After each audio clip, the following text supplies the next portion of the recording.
Harsha, this is the question that I asked Gurpreet. I'm going to ask the same question. The difference between what you saw yesterday and now, last night and tonight. Well, yes, I am in Jaisalmer, and as you can see behind me, there's a complete blackout here. In fact, you can just barely see the outlines of the Shonar Killa behind me. And of course, it's a beautiful moonlit night. So while I was standing here, we did see lights going off towards my right. I did see lights going off, probably a drone neutralizing action. Definitely, so there was a little bit of movement. Now it's silent here again. In Pokhran, about the same time, in Pokhran and Barmer, these are the other, border cities. So in Pokhran and Barmer, Pokhran is about 120 kilometers from Jaisalmer. So in Pokhran, definitely loud explosions were heard. And in fact, we've got a video from Pokhran also from some known reliable source who I spoke to personally, who actually shot that in the sky, the drone neutralizing system quite clearly shot there. We'll show you that video very soon. So that was in Pokhran, Jaisalmer and Barmer. Barmer is on red alert. Jaisalmer is anyway on alert. And I think I can hear, yes, behind me, the Shonar Killa, I can hear the air siren. It's been on for a while now, actually, for the past 15 to 20 minutes.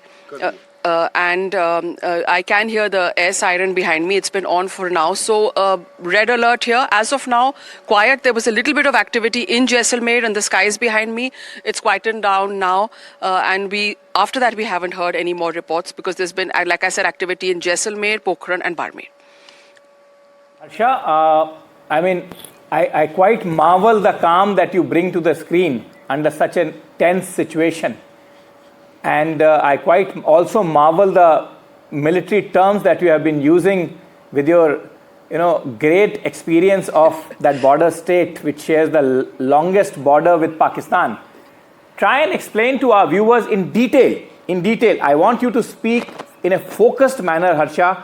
I know you are distracted, but don't get distracted. Speak to the viewer. Imagine that you have to give viewer a live commentary from the ground zero. So don't get distracted, don't look around you, just speak of all that you have noticed right from the early evening today and yesterday. Very valiantly you were covering and observing the entire thing from under a bridge yesterday where the law enforcement apparatus was also with you.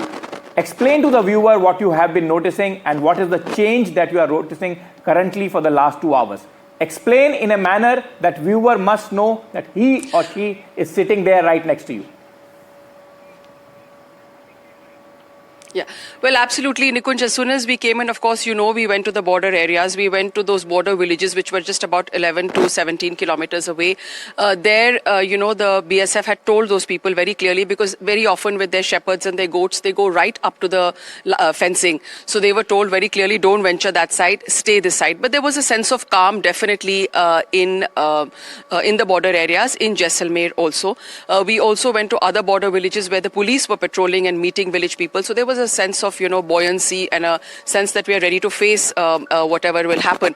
But, interestingly, even after the multiple drone activity yesterday, which happened over Jaisalmer, which actually, to be honest, was quite a frightening experience because we were, driving back from the border villages, and then this activity around 9 o'clock started happening over Jaisalmer.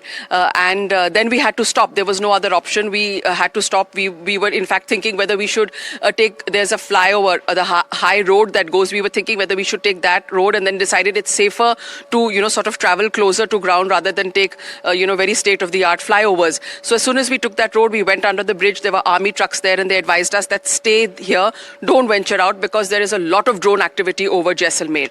In fact, it was non-stop yesterday. So we were told to stay there. We stayed there and reported live, then came into our hotel. Today also, we could see the remnants of that drone activity. We were at a spot where an explosive had fallen and it was being neutralized. It has been successfully neutralized by the army, but it took them some time to do that. Now, again, in Jaisalmer at about 4:35 in the evening, the entire city was shut down well before time, because given yesterday's experience where they were not prepared, they shut down the entire city well before time. People packed up and went home. It was like a lockdown. Again, the mood was not, of course, I spoke to some women who said they do feel afraid, which is normal and human, but to demonstrate courage despite the fear, I think is really an act of human bravery. And I found that in the people of Jaisalmer, very resilient, very sturdy, not jingoistic at all. They all said that, we're going home, we're going to make sure that the blackout is successful, and then we're going to wait and see what happens. So as of now, the air raid siren is going on. It's uneasy. It's an uneasy calm. Definitely, not as much activity as yesterday, but more tension and definitely an uneasy calm. And like I said, Pokhran, I just spoke to someone who heard those explosions. We've given that video, which I'm sure you'll be playing out very soon. So it's quite clear that Barmer, Pokhran and Jaisalmer, there has been some kind of activity from across the border, and the Indian Air Force is obviously defending whatever is coming from across the border.